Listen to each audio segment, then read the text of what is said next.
Hi everyone, it's Emma here, aka Ariana Delamort, and we are back for some more Vampyr. We're starting on episode 8 today.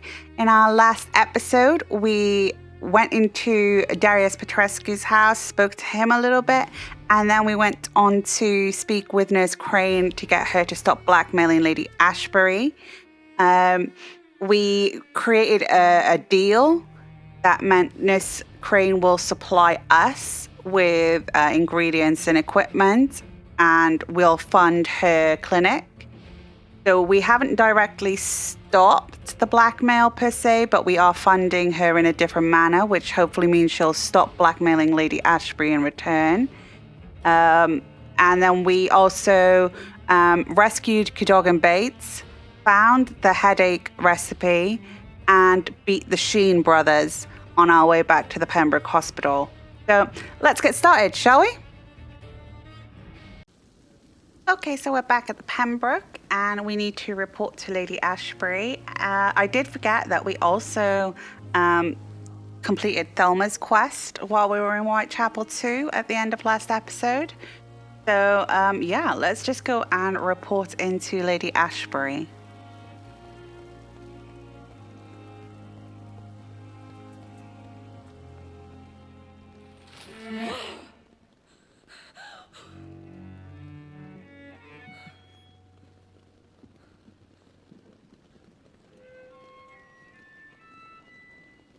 I would ask you to avert your eyes, sir. Or did you not know it was rude to stare? I knew it. Speak up, Dr. Reed. I like a man who speaks his mind.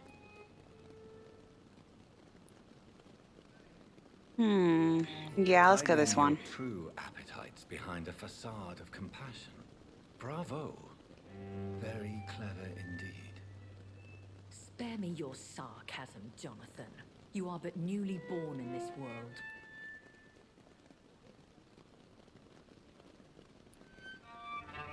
Yeah, she doesn't really need to apologize. No need to apologize, my lady. I know exactly what you endure. The situation is somewhat awkward nonetheless. I have not been observed sustaining myself for many decades. I have to say I'm a trifle embarrassed. Anyway, I have concluded my inquiries concerning your blackmailer. I see. Please excuse my agitated state. Under normal circumstances, I wouldn't let anyone see me in this condition. I must confess I have not put an end to the blackmail, my lady. Unfortunately, I could not bring myself to do it. I'm so disappointed in you, Jonathan. I didn't expect this from you. Lady Ashbury, you yourself admitted how ridiculous the sum of money was. I can assure you, it was all used for charitable ends. Well, you are full of surprises, aren't you, Jonathan? All right, say I trust you, but you will still pay the ransom. That is only fair. After all, it was you who failed to bring this problem to a satisfactory conclusion. I believe I could agree to that. And since a lady always keeps her promises, I will now answer any questions you may have. Okay, so even though she says there that we didn't bring it to a satisfactory conclusion, I think that's just because she doesn't actually know what we've agreed with Nurse Crane. And so agreeing to pay the ransom is kind of already being done because Jonathan's taking over funding Nurse Crane's dispensary, or at least assisting to do so. So yeah, I think that's the best possible outcome there for this option because, I mean, we know she's a vampire. We know she did it. You know, this wasn't a surprise really because she has to sustain herself some way. So yeah, for me, this wasn't a big surprise.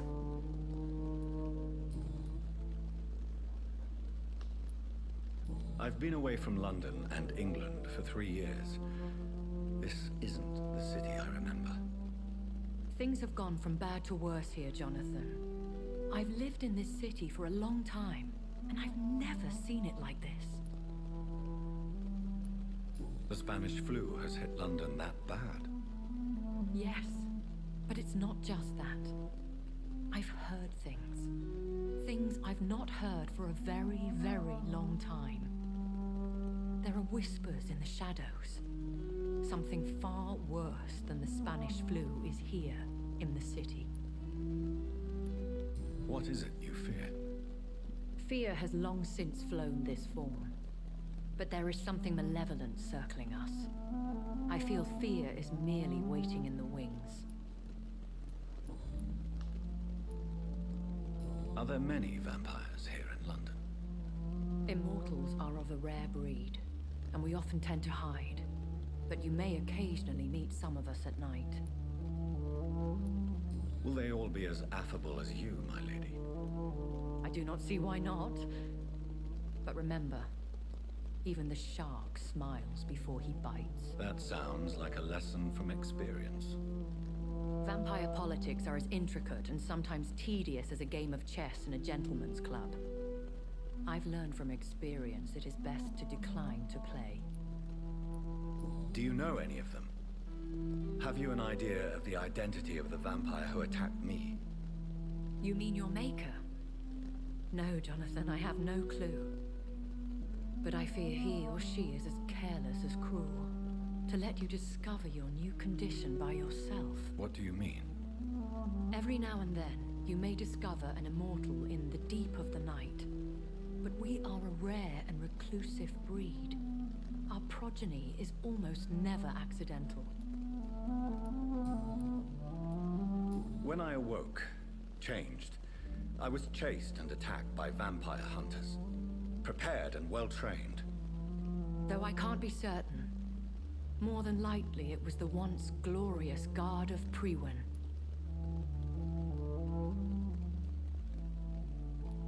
Once glorious, but still dangerous. They have seen better days, but all fanatics are dangerous. You would be wise to stay clear. They are sworn to destroy our kind. You make them sound like some sort of cult. More a society, and like all the best ones, a secret society. I thought them almost gone, but it seemed they have been recruiting.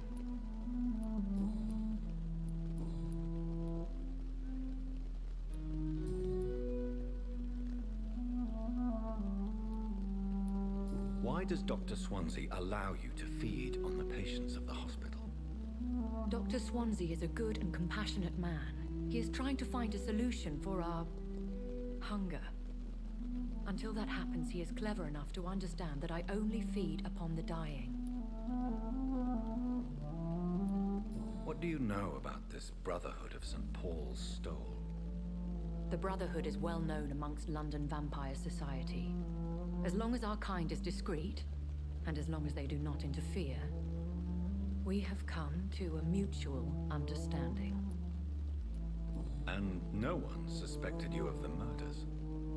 As you well know, suspicion has recently fallen on me of killing for pleasure. But you have my word, Jonathan. I take no pleasure in taking a life. Why did you save me in the canning factory?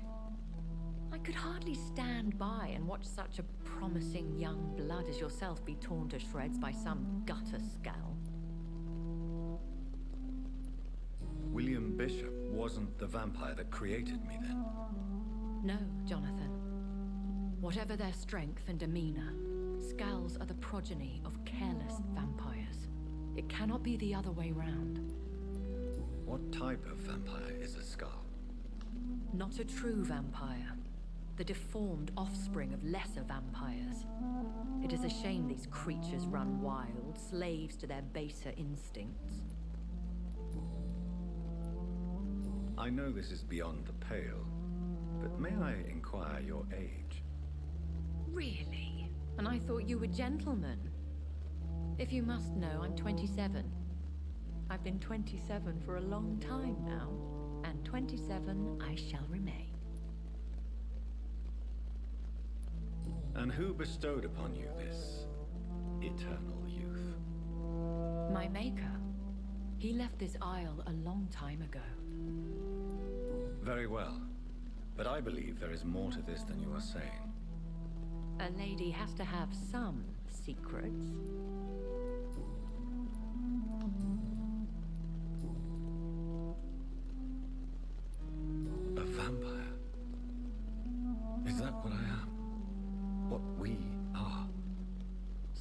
crude word, defined by penny dreadfuls and drunken hacks. No. You are now an Ekon, and that you shall remain. Are you an Ekon too? Yes, I am. We are the closest thing to what man refers to as vampires. Forget what you think you know about us. So we are Ekons. How can I identify us amongst other vampires? How to put it? All Ekon are vampires, but all vampires are not Ekon. We are but a branch of the immortal tree. I don't understand. Why was I created and then left for dead? That is a question only the one who made you can answer. It's not normal practice. I doubt even if you find him, he will answer you, considering how cruelly he treated you. So me being a vampire could have been a mistake. I very much doubt it, Jonathan. Contrary to the legends, it is not as simple to make another vampire by just biting someone. I'd like to avoid creating another vampire by mistake anyway. Tell me, how is it done? The process is dangerous. It could even kill your potential progeny. If you did decide to sire an offspring, they must drink of your blood, Jonathan. I've been hearing a voice talking in my head. Is this some kind of insanity? It feels like the voice of the vampire that created me. Hush. Tell no one this. It would be unwise to talk of such things amongst British immortals. Speak no more of your maker. How could this cause offense? Only the powerful immortals can mentally call to their progeny. No vampire or hunter will sleep easy, knowing that an unidentified elder is stalking the streets of London. Excuse my forwardness, but are you my maker? Me? Goodness, no. Only a foolish immortal would create a progeny without taking precaution, and I'm no fool. And that's everything. I bid you farewell. For now, my lady. I must quickly analyze the blood I took from Nurse Crane's patient.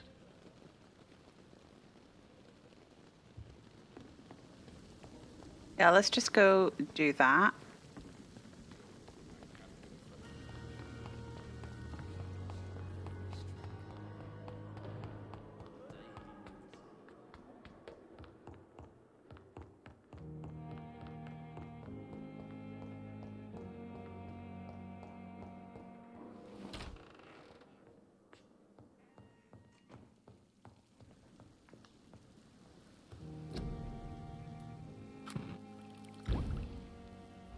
Razvan Vasily was infected by Spanish flu, but also has the highly unstable blood of the Skulls.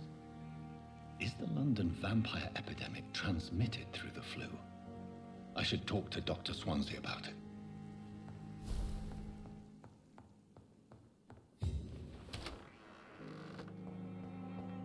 Okay, let's go have a chat with Edgar.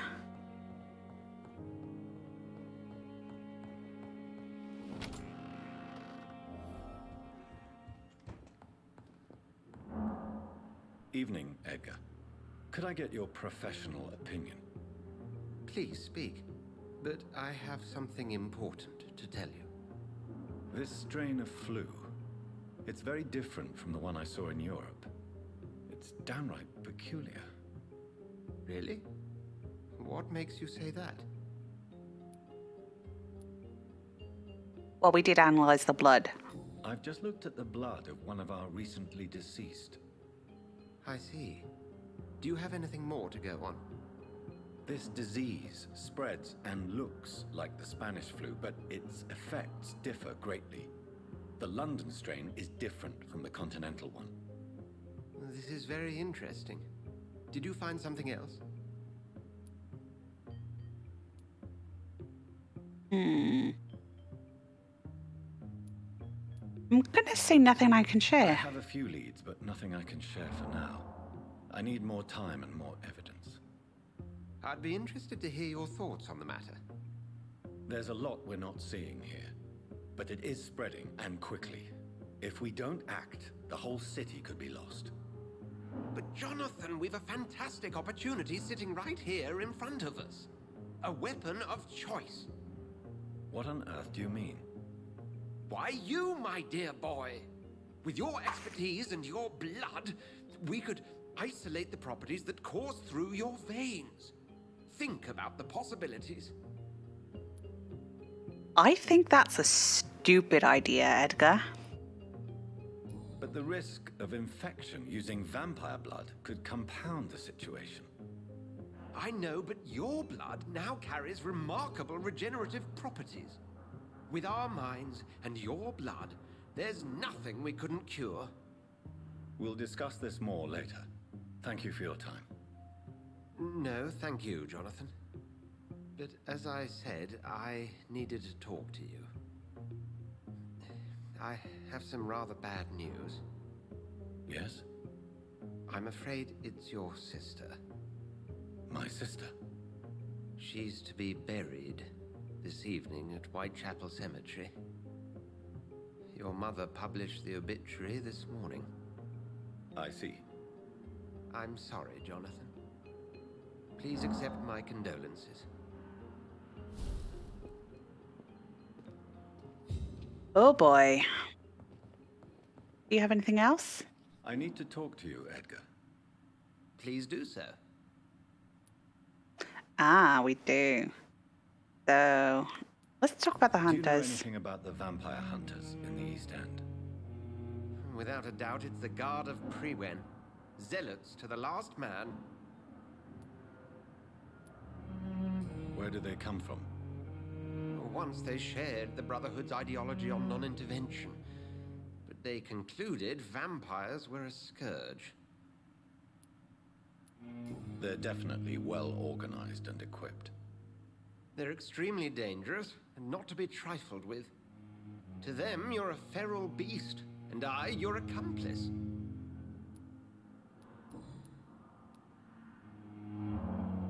Nurse Crane will not be returning to Pembroke Hospital. Oh, really? Did something happen? She seems such a very capable woman. I'm going to be honest here. I'm going to say that she was the reason that Lady Ashbury is being blackmailed. She was blackmailing Lady Ashbury. Thought she was murdering patients as some sick upper-class game. Nurse Crane was playing a dangerous game. She's lucky Lady Ashbury abhors violence. Okay, and so that to me just compounds that the decision that we made in the last episode to just ask for Nurse Crane's resignation was the best choice, really, because I think if we'd killed Nurse Crane, not only would Whitechapel have suffered, but Lady Ashbury would not have been happy because she abhors violence. So, yeah, I'm happy with the decision made there. So you manage a hospital financed by a vampire? Yes, Pembroke was founded by Lady Ashbury. She's also our largest donor. Okay, so we've learned there now that Lady Ashbury actually built this hospital and opened it so that the sick from the East End could get help. And she continues to finance it. If I may inquire, how did you meet her? Well, Jonathan, she sought me out and offered me the position. It's been a very profitable partnership for both parties. Now that kind of makes sense from what we've learned so far, because obviously the Brotherhood are not totally against vampires at all. They're happy to work alongside them and kind of coexist. So that works well for Lady Ashbury in the fact that she would need somebody who understood her condition and how she was going to sustain herself without judging. So, I A convenient yet expensive way to have a fresh supply of blood on hand, day and night, don't you think? All vampires drink blood by nature. Me, I praise the lady's exemplary moral fiber. We'll talk later.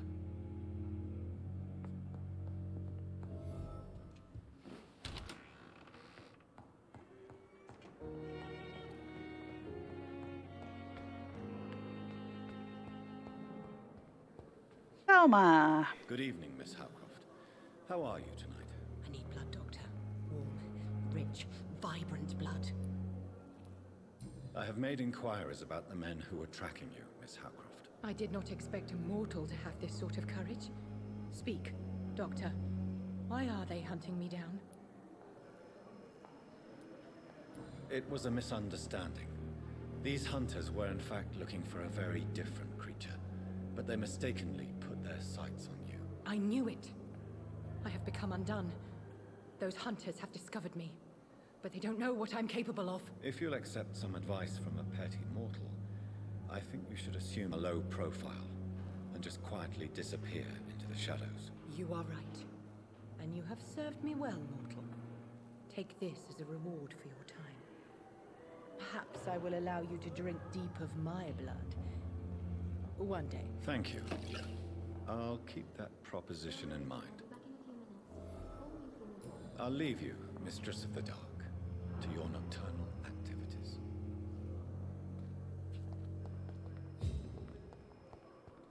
Hey. I never thought I would have to attend my murdered sister's funeral. Mary, I can't forgive myself. I'll find the truth about what... Sorry. I'm being greedy and wanting to find out what I've done and what I haven't. Okay, so we've only got that one left to do here right now. to us. I swear.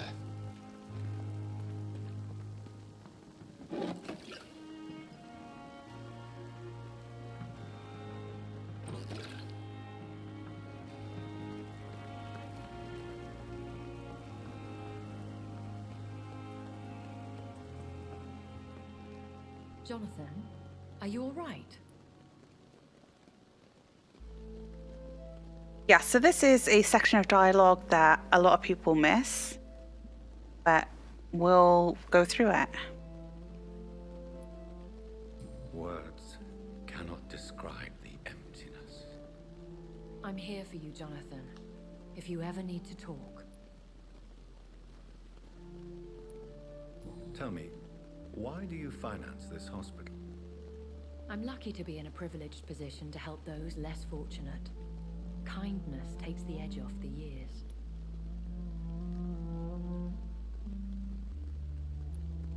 And our Dr. Swansea? He's fine with this culling of patients. Dr. Swansea is a man firmly rooted in the realities of the modern world. He understands what we're trying to achieve here. If you'll forgive me, it seems a little hypocritical healing those that you may kill. Jonathan, we are what we are, a paradox. Dead flesh with a lust for life.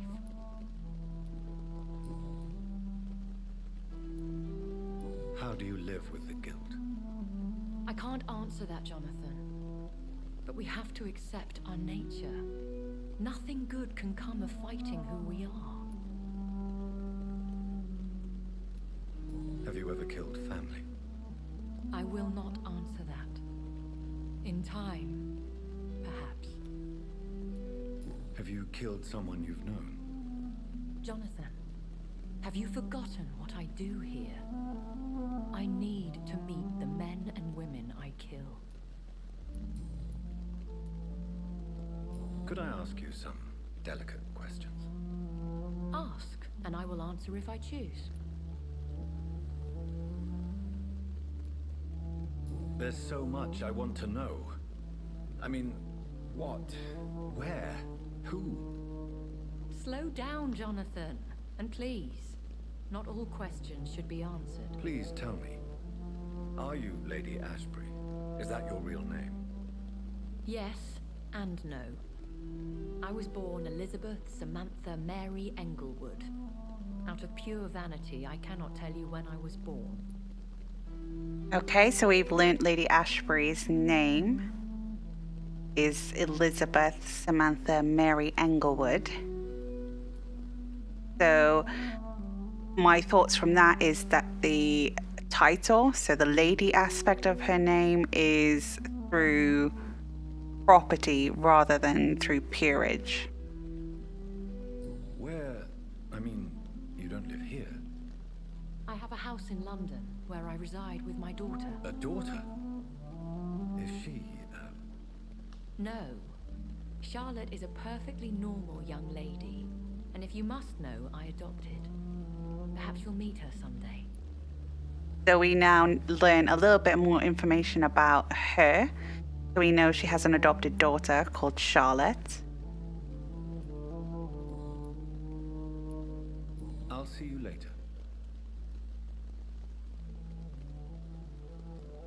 I think that was a really good conversation there, because we learned a lot of information about Lady Ashbury that you wouldn't come across immediately. And I think it also helps to kind of set the scene.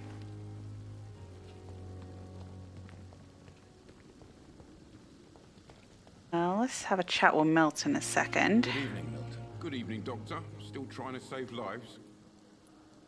I'd like to see your goods. Wise choice, Dr. Reed. A reliable gun is what everybody needs these days. Yeah, he doesn't have what we need. I can remove that. That one.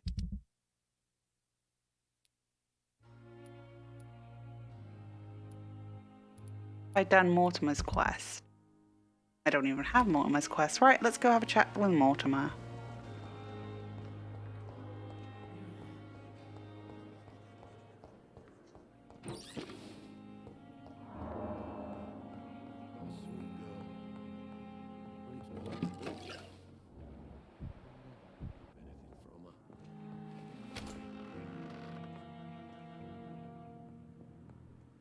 Good evening, Mr. Goswick. How are you? I'm okay. Admit it, Mortimer. Your mother had you hospitalized here because you tried to kill yourself. Yes, it's true. All right, then. This is the first time we've really shared information about your case. Shall we call this progress? Call it what you want, Dr. Reed. You can trust me. I won't report you to the authorities. My one and only concern is your health. I guess I should thank you then. Can I help you in any way, Mr. Goswick? I wrote a letter for my mother. She was supposed to read it after my death. But I suppose she doesn't have to read it now. I see. And is this letter still near the place where you tried to take your own life? Yes. And I don't want anyone reading my last words. I mean, I'm still here. If you bring me back that letter, then perhaps we'll talk.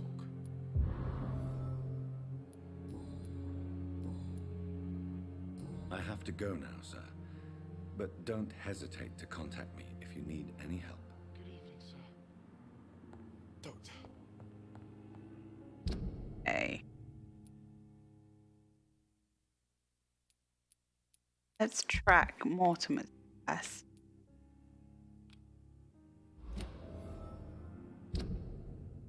Oh, yeah, let's go have a look and see that.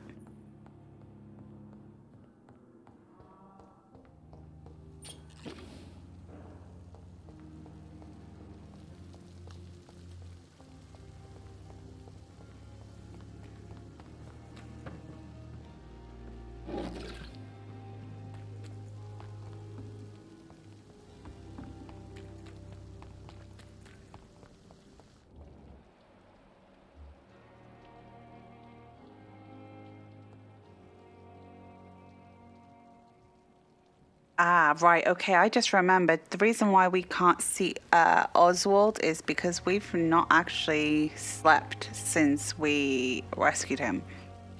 So, He hasn't yet returned.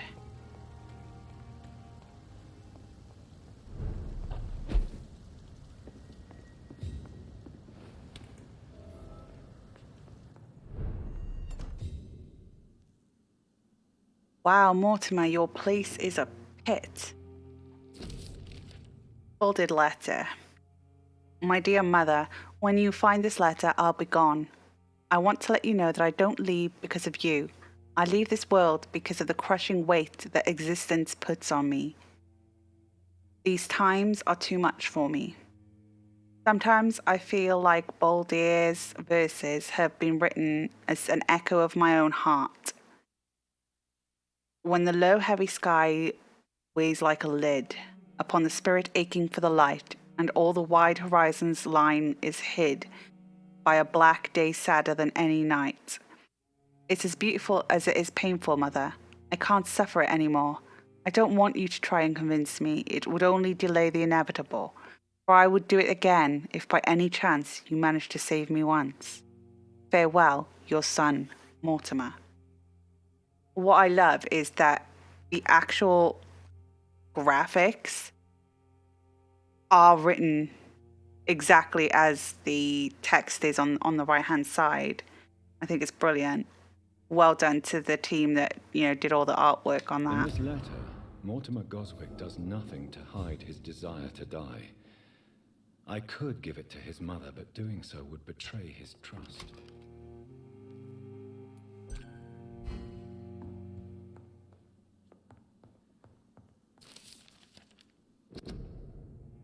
Okay, new text.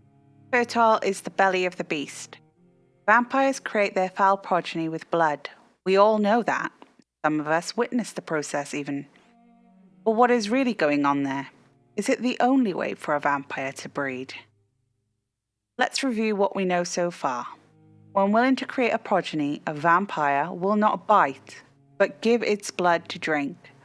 Most of the victims die when bitten, but some of them survive and turn into leeches themselves. This only happens when they have assimilated the vampire blood, one way or another. It is not the predator's bite, but its blood that infects the victim, who will turn if he or she survives the suffering of the metamorphosis. It also seems that a vampire can breed by having intercourse. The vampire mates to produce a child. Sexual intercourse between vampire and human rarely produce any birth, but some of them tried anyway. A vampire gestation is only a few weeks short, and the pain is almost unbearable for the mother. If she is mortal, she will not survive the birth. The vampire comes out of her womb by tearing apart her entrails. If the mother is a blood drinker, it will probably survive and regenerate. The newborn vampire will quickly grow and turn into an adult vampire in only a few months. From The Adversary by Kendall Stone, founder of the Guard of Prewen. Interesting. So technically vampires can mate. And it's saying that female vampires can also get pregnant. So that's interesting.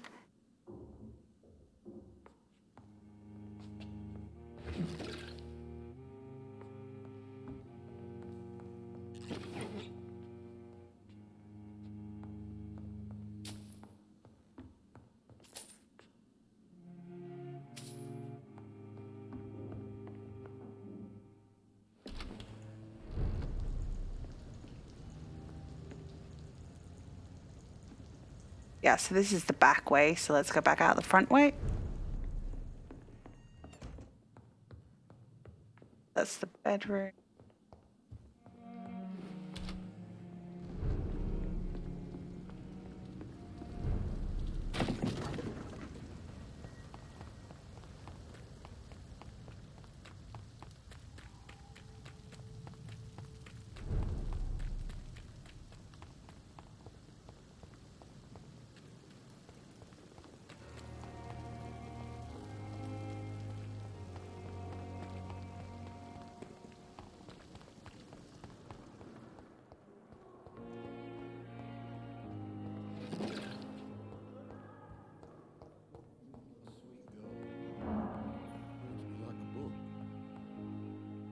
Good evening, Doctor.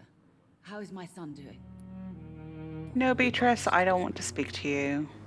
Please go away. Thank I'm you. all right. Don't waste your time. Good evening, Mr. Goswick. How are you? I'm okay. I have retrieved your letter, Mr. Goswick. I can assure you that nobody read it but me. Thank you. This is for you, then. For your help. And for your silence. I think you should talk to your mother. It would be good for both of you. Thank you, Dr. Reed. I'll think about it. Now, please, let me be. I have to go now, sir. But don't hesitate to contact me if you need any help. I'm all right. Don't waste your time with me.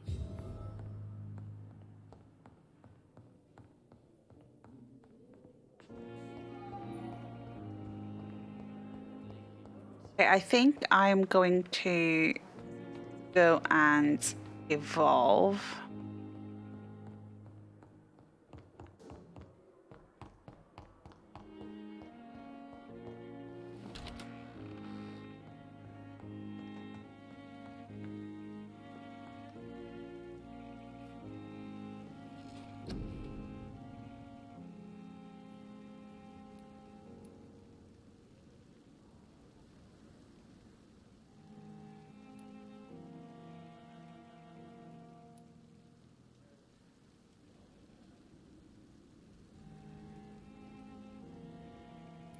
Right.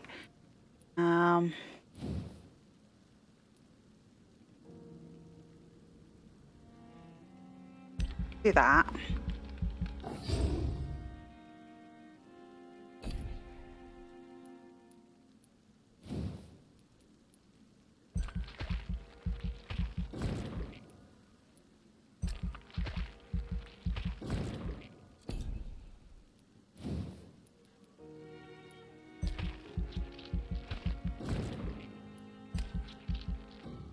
Actually, I'm going to hold off on that one.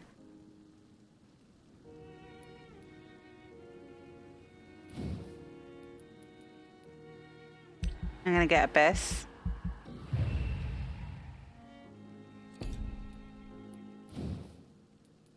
And I'm going to...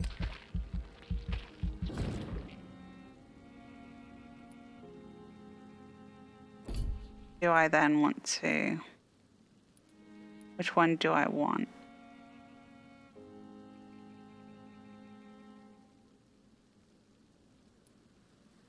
I think we'll get the fast regeneration.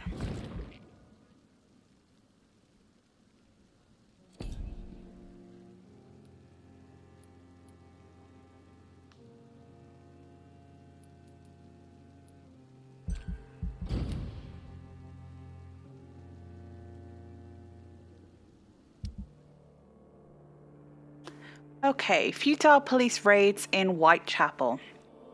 As of late, the rumors that surround Whitechapel are ripening into facts. In the last 3 months, the police have suspected the district of hosting what might be the heart of London's medicinal black market. But of course, these suspicions will remain assumptions, for no task force or additional police presence has been sent to Whitechapel. No large drug stocks have been found, nor no crime lords arrested. This masquerade has only been planned as a desperate attempt to conceal the blatant incompetence of the City of London Council's Board of Health by giving the populace a cheap and easy victory, whilst the pandemic spreads more and more each day. Worst of all, when you take time to review the most recent statistics, you discover that the district of Whitechapel is coping with the disease much better than other parts of the city. Is it a miracle? Evidence of an activity of an illegal but efficient medical underground? More proof of the authorities' criminal incompetence? All I know is this: if a Londoner has a better chance to survive the epidemic by choosing to live in this godforsaken borough, I'm ready to move to any cheaply infested flat somewhere some shady landlord will agree to rent me right now. SLA. Okay, so that is a direct consequence of our actions surrounding Nurse Crane. And Whitechapel, we do have Cadogan, who we rescued last time. He has a cold. We haven't met this gentleman and we haven't met this lady yet, but the district is stable. And the merchants have changed their stocks and prices, potentially. What about the hospital? Okay, so the hospital's healthy, so we just need to go and give Oswald a treatment for his headache. And yeah, the docks is the same.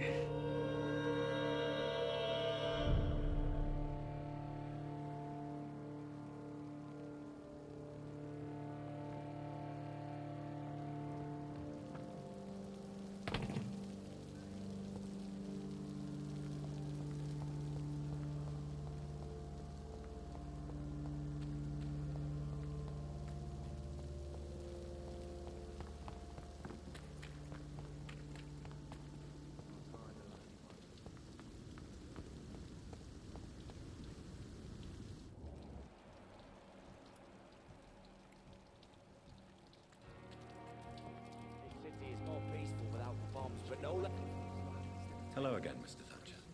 Do you feel any better now?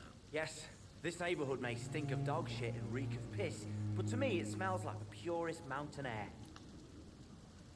Do you need medical attention? Don't get me wrong, sir. I'm grateful for what you've done, but I've never felt comfortable with doctors.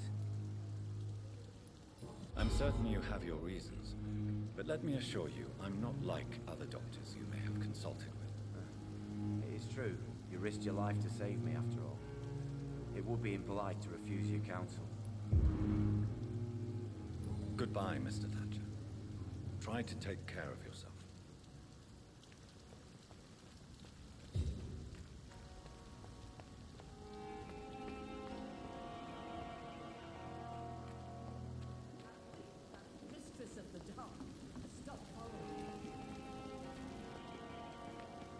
Another night with the glorious... I'm just going to double check.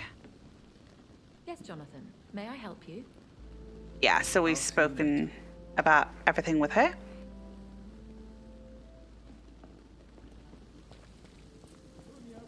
I thought last summer's epidemic... And I think I'm going to call this episode here. I know it's a bit shorter than what I've been doing in the past. Life's getting a little bit busy at the moment, so I'm trying to fit everything in. But basically what we did in this session was we reported back to Lady Ashbury about the blackmail. She wasn't originally too impressed with what we'd done, but she doesn't know the full details, so she doesn't realize that we've kind of taken the burden off her, and so the blackmail should in effect stop. We learned a lot about Lady Ashbury in this episode. We learned her name. We learned that she has a daughter and that she does have a house in London. We spoke to Mortimer Goswick and we recovered his suicide note and gave that back to him. We also spoke to Edgar about the results from the blood that we analyzed from Razvan, which revealed that, you know, there was something else going on within his blood and that it wasn't just the Spanish flu. Edgar then gave us some more information about how he thinks vampire blood can help with the epidemic, and we basically told him that that was a stupid idea. And yeah, we also learned that our sister is going to be buried in Stonebridge Cemetery. So that will be our next episode. We'll reach the cemetery and go and lay our sister to rest. I hope you've enjoyed this episode, and if you did, please consider leaving a like, a comment, and maybe even subscribing. That would be brilliant. Thanks so much for your time, and have a good day.